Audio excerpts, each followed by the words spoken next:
북이스라엘의 악한 왕의 대표였던 아합 왕조가 무너졌음에도 불구하고 북이스라엘은 죄에서 떠나지 못했습니다. 그 모양만 다를 뿐 여전히 죄의 영향 아래에 있었고 우상 숭배는 끊임없이 북이스라엘 땅 가운데서 행해지고 있었죠. 즉 하나님을 온전히 의지하지 못했다는 것을 보여주고 있습니다. 오늘 여러분 본문을 보면 두 명의 왕이 등장하죠. 반역으로 왕이 된 북이스라엘의 베가와 남유다의 요담 왕입니다. 남유다는 다윗 왕가의 한 혈통을 지속적으로 유지하면서 계속 왕가를 이어가고 있지만 북이스라엘의 역사를 보면 참 희한합니다. 끊임없이 반역을 반복하면서 왕조가 바뀝니다. 즉 여러분 이 말이 무엇이냐면 한 혈통으로 왕위를 계승하지 못하고 반복적인 배반과 쿠데타로 인해서 정권이 바뀌고 나라가 한마디로 혼란스러웠다는 겁니다. 우리가 알고 있는 아합 왕조, 가장 악하게 여기고 있는 북이스라엘에서 가장 악하다고 여기는 이 아합 왕조가 무너진 이후에도 북이스라엘 왕조는 여로보암의 죄에서 벗어나지 못했죠. 새로운 왕조가 바뀌고 새로운 시대가 도래하면 정신을 차리고 하나님을 섬기는 선한 왕이 그나마 나타나야 되는데 그렇지 못했다는 겁니다. 베가 또한 마찬가지입니다.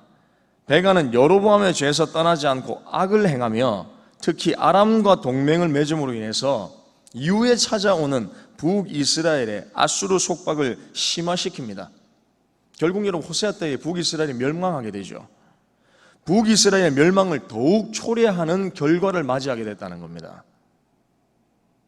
29절을 우리 다 같이 한번 읽어볼까요? 오늘 본문 29절입니다. 시작.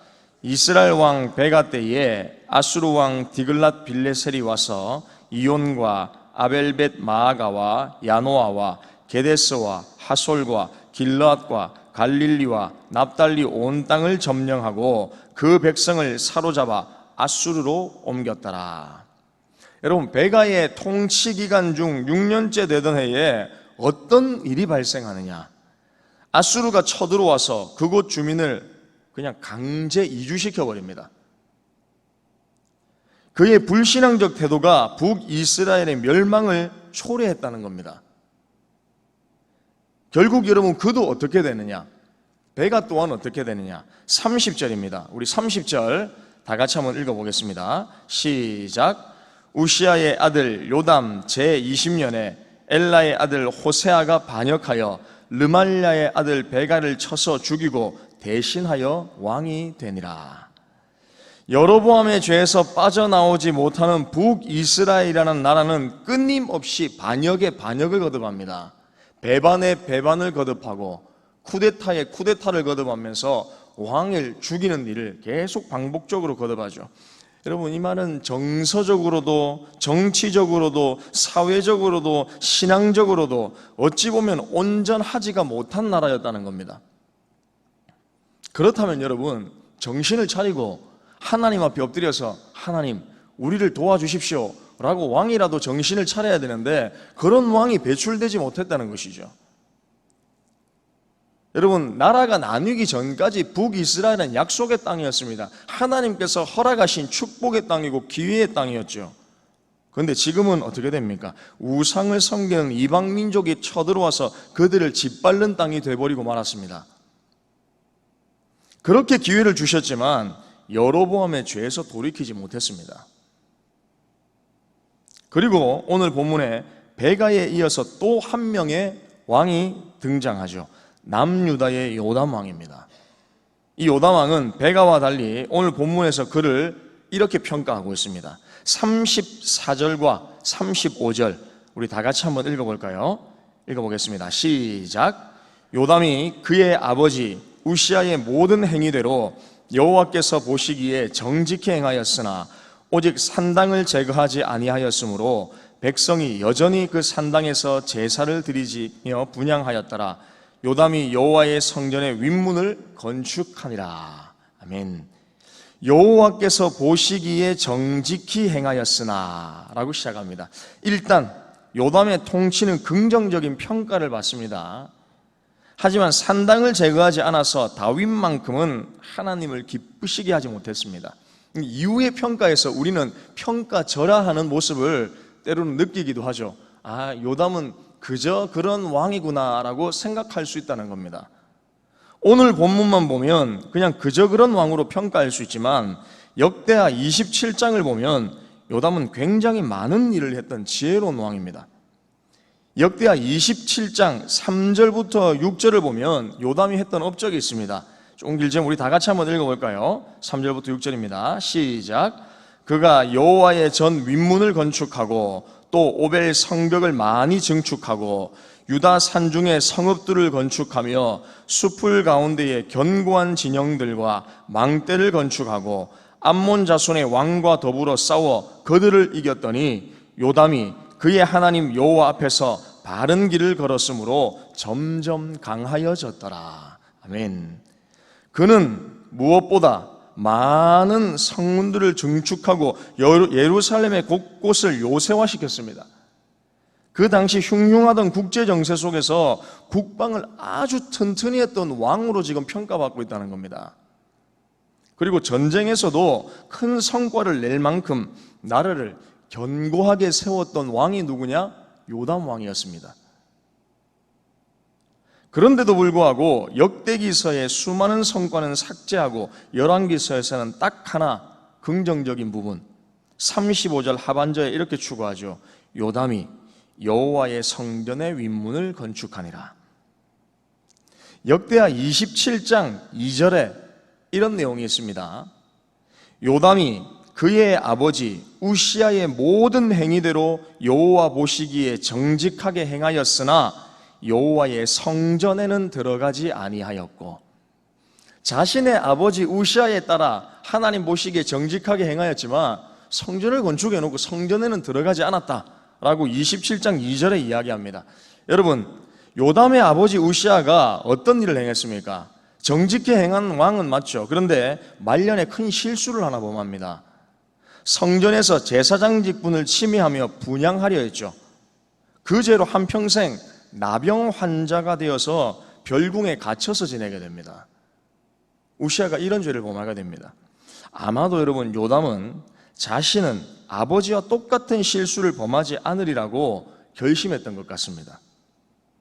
그래서 하나님의 집 성전의 무너진 문을 개축하면서 하나님께 대한 자신의 믿음 그리고 충성을 표현했던 것이라고 생각되죠.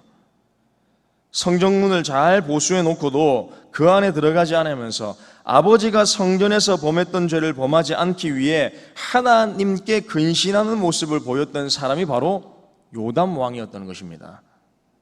성전을 보수하면서 맞다, 나는 우리 아버지 우시아 왕이 했던 죄를 범해서는 안 된다, 그런 실수를 범해서는 안 된다, 하나님 앞에 근신하고 깨어있던 왕이 바로 요담 왕이었다는 것입니다.